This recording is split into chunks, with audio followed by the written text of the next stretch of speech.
Ahora, ¿cuáles son los efectos que causa un sismo? ¿Cuáles son las consecuencias que puede producir un sismo?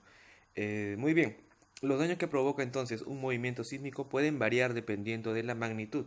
No tenemos destrucción de viviendas y edificios, destrucción de la infraestructura que podría ser carretera o puentes, también tenemos deslizamientos o derrumbes, ¿no? En el caso de la destrucción de viviendas y edificios, ¿no? Es considerado el más grave porque es el de más alto costo social, ¿no? Entonces aquí se van a presentar, por ejemplo, pérdidas humanas, pérdidas de sus viviendas, se van a quedar prácticamente en la calle, algunos edificios van a salir dañados, por lo que ya no puede ser habitable, ¿verdad?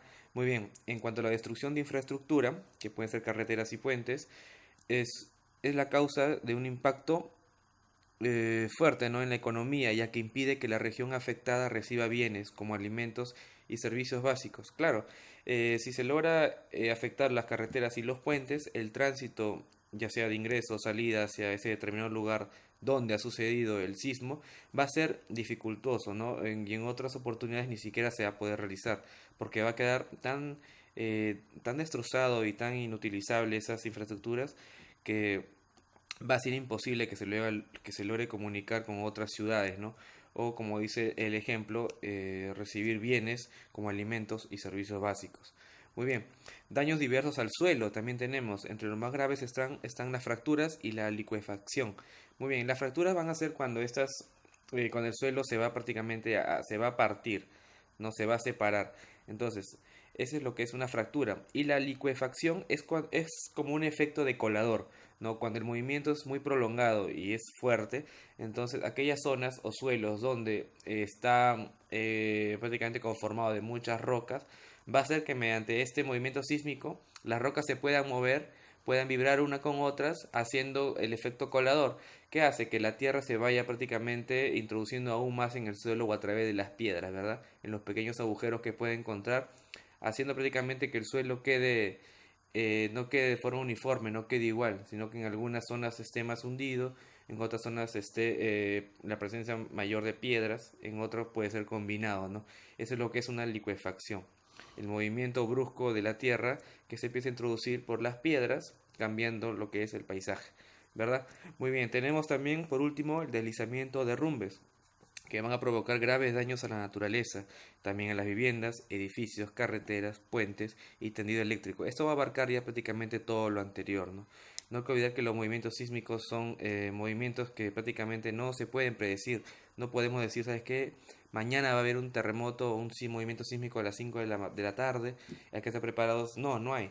No hay un instrumento que pueda medir eso. El sismógrafo mide la intensidad cuando ya sucede el movimiento sísmico, pero no hay aún un instrumento que nos diga que pueda predecir cuándo y a qué hora va a aparecer o va a suceder un terremoto o un sismo. Entonces eso es lo que hace aún más peligroso este fenómeno natural, ¿verdad? Muy bien. Estas son algunas imágenes, por ejemplo, que podemos ver de la ciudad de Pisco cuando sufrió el terremoto en el 2007, ¿verdad? Vemos ahí una señora que se ha quedado prácticamente en la calle porque su casa no puede ser habitada, ¿verdad? Podemos ver que la casa es hecha de un material sensible, rústico, que es el adobe, ¿no? Que ante el movimiento sísmico ha cedido y ha caído, dejando a esta pobre señora fuera de su hogar. Y así cientos más, ¿no? Esto no es una foto solamente que sirve como un modelo, sino que ha pasado en la realidad. Esto ha sucedido hace 13 años en el país, ¿no? Entonces, el Perú sobre todo es un país netamente sísmico, ¿no?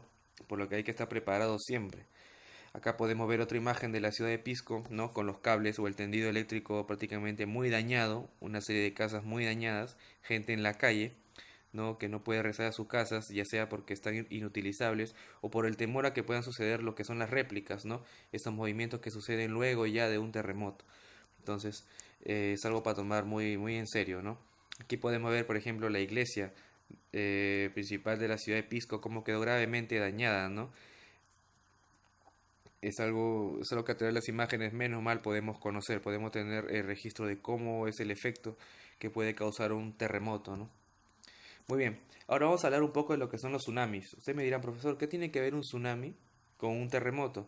Muy bien, suelen haber ocasiones, como hemos puesto el caso de Japón, de que el movimiento sísmico se puede originar también en las profundidades del mar.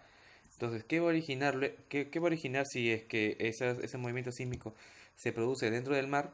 Va a suceder de que si ese movimiento sísmico es muy fuerte, va a ocasionar lo que se conoce como un tsunami.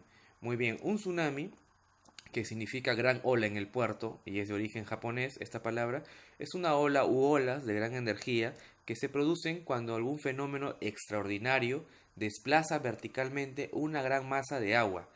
Esta gran masa de agua logra salir de su límite natural en la bahía e ingresa tierra adentro, destruyendo ciudades y cobrando muchas vidas humanas, ¿no? Muy bien, entonces el tsunami es uno de los fenómenos naturales que son originados por estos movimientos bruscos y grandes, de gran intensidad, que son los movimientos telúricos, sísmicos, temblores o terremotos, como quisiéramos llamarlo, ¿no? Entonces, el tsunami también es un fenómeno natural que hay que tenerlo en consideración, sobre todo nosotros los peruanos o los que vivimos en Lima, que estamos prácticamente al costado del Océano Pacífico. Y aunque no se ha presentado durante más de 300 años un tsunami de gran importancia en el país, puede llegar a suceder nuevamente, ¿no? No hay que olvidar como un dato anecdótico, o para que sepan, que hace 300 años más o menos fue el último gran tsunami que sucedió en las costas del Callao, ¿no? Y que logró introducirse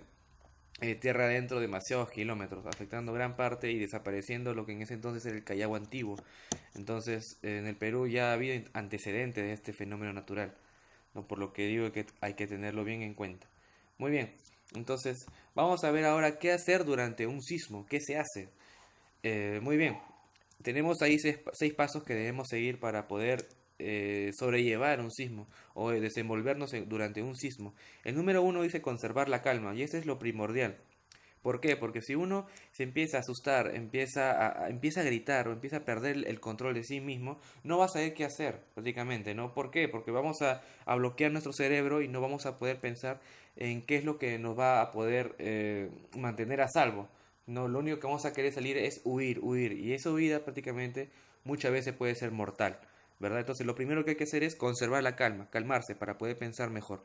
En segundo lugar tenemos que eliminar las fuentes de incendio. Esto es primordial, ya sean por ejemplo tuberías de gas o cocinas encendidas, debemos apagarlo. ¿Por qué? Porque si el movimiento es brusco, puede suceder un accidente mayor, ¿no? Entonces se puede producir un incendio, un cortocircuito que pueda generar o agravar aún más la situación. Entonces hay que eliminar fuentes de incendio y también de electricidad. Muy bien, la número 3 tenemos que hay que retirarnos de las ventanas y objetos sueltos. Claro, ese también es básico. ¿Por qué retirarnos de la ventana? No es que sucede un movimiento sísmico, estás en el quinto piso o el tercer piso y te vas a asomar la ventana para ver cuál es el paisaje de la ciudad durante un movimiento sísmico. Eso no se hace. ¿Por qué? Porque al ocasionarse el temblor, las ventanas o los vidrios van a empezar a vibrar.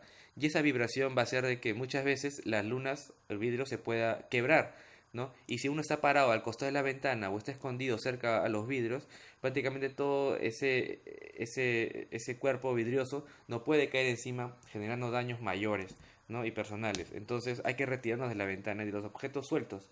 ¿Por qué? Porque se pueden desprender, se pueden caer sobre nosotros, ¿no? Muy bien, en cuarto lugar tenemos que no hay que usar el elevador.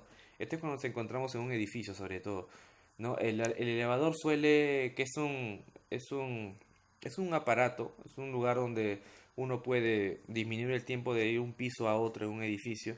Muchas veces suele obstruirse, se suele malograr cuando ocurre un movimiento sísmico, ¿no? Se suelen paralizar. Entonces, si uno se queda atrapado adentro y el movimiento es continuo y sigue y puede generar desquebrajamientos en el edificio, prácticamente podemos estar en grave peligro, ¿no? De que el edificio pueda colapsar y nosotros estar dentro del elevador, ¿no? Entonces se recomienda siempre usar las escaleras de manera ordenada y con calma, pero siempre usar las escaleras, ya sea para bajar o para poder salir del lugar donde nos encontramos y estar seguros, ¿verdad? Muy bien. En quinto lugar tenemos que hay que ubicarnos en zona de seguridad. Claro, ¿cuáles son las zonas de seguridad, profesor? Muy bien, como hemos dicho, hay que alejarnos de las ventanas, pero hay que tener en cuenta de que si existen columnas cerca donde estamos, hay que pararnos ahí. Porque como son uno de los pilares de una edificación, es muy difícil que este cuerpo de la casa, que es una columna o una viga, pueda desplomarse. Entonces siempre es seguro colocarse al costado de una columna, ¿no? Debajo de una mesa, por ejemplo, también que pueda aguantar el peso si es que caen algunos materiales para estar a buen recaudo. Y por último tenemos que hay que localizar la ruta de evacuación. Esto ya es como un dato final para poder salir de manera ordenada y estar seguros, ¿no? Generalmente los edificios o algunas instituciones públicas están señalizadas, ¿no? Podemos ver, por ejemplo, un cartel verde con una S que va a hacer referencia a zona segura, ¿no? Otras de rutas de evacuación, otras de poder alejarnos de esos lugares porque pueden ser peligrosos. Entonces, ya se tiene una conciencia en algunos lugares sobre este peligro de los sismos y que hay que, más que prevenirlos, cuidarse, ¿no? Estar a buen recaudo. Entonces, hay que tener en cuenta siempre esto. ¿Qué más se hace para ¿Qué más se hace en un lugar para poder tener o responder de forma correcta en un sismo? Se hacen lo que denominamos simulacros, ¿no? Prácticamente el Estado al año hace una serie de simulacros en todo el país, e inclusive en los colegios, para poder tener una noción de qué hacer durante un movimiento sísmico, ¿no? Estar preparados, que no nos agarre de sorpresa y no sabemos al último momento qué hacer. Entonces estos simulacros van a ser de suma importancia para ayudar en la conciencia de todas las personas y tener un comportamiento adecuado y a la altura para poder enfrentar estos fenómenos naturales, ¿no? Muy bien, entonces vamos a ver ahora qué es lo que no puede faltar en el hogar en el caso de un sismo, ¿no? Son algunas cosas básicas. En primer lugar tenemos, por ejemplo, la radio a pilas. Ustedes me dirán, profesor, pero ¿por qué una radio a pilas si puedo usar mi celular? Bien, bueno, la respuesta es de que suele a veces cuando un movimiento sísmico es fuerte, se suele obstruir lo que es el fluido eléctrico, deja de haber luz como lo conocemos, ¿verdad? El celular puede estar operativo unas cuantas horas y si se acaba la batería, ¿cómo te vas a informar? ¿No? ¿Cómo te vas a informar de lo que ha sucedido, de lo que está sucediendo? Entonces, siempre es bueno usar una radio y en este caso a pilas para poder oír las informaciones del siniestro ya ocurrido. También tenemos el usar velas y linternas, ¿no? Esto en el caso, como hemos dicho, de que el suministro de luz se haya cortado producto de la catástrofe, ¿no? Y no quedarnos a oscuras. Entonces, como último recurso tenemos lo que son las pilas, que son las baterías y que es de importancia ya que se necesita tener operativo las linternas y las radios, ¿no?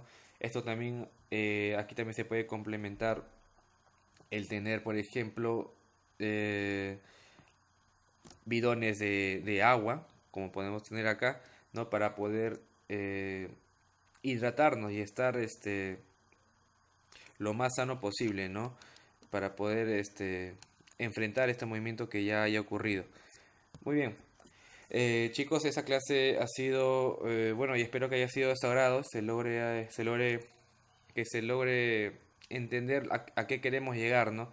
Más que saber qué es un sismo, tenemos que saber cómo poder enfrentar un sismo. Y espero que con esta clase más o menos se haya tenido un poco de noción de qué es lo que se puede hacer, ¿no?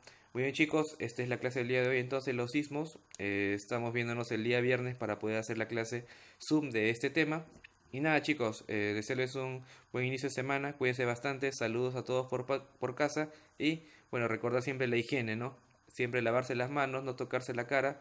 Ya sabemos prácticamente cuál es nuestro rol, ¿no? En estos tiempos, qué hacer, ¿no? Para cuidar a nosotros y al resto. Muy bien, chicos, que tengan buen día, saludos, nos vemos.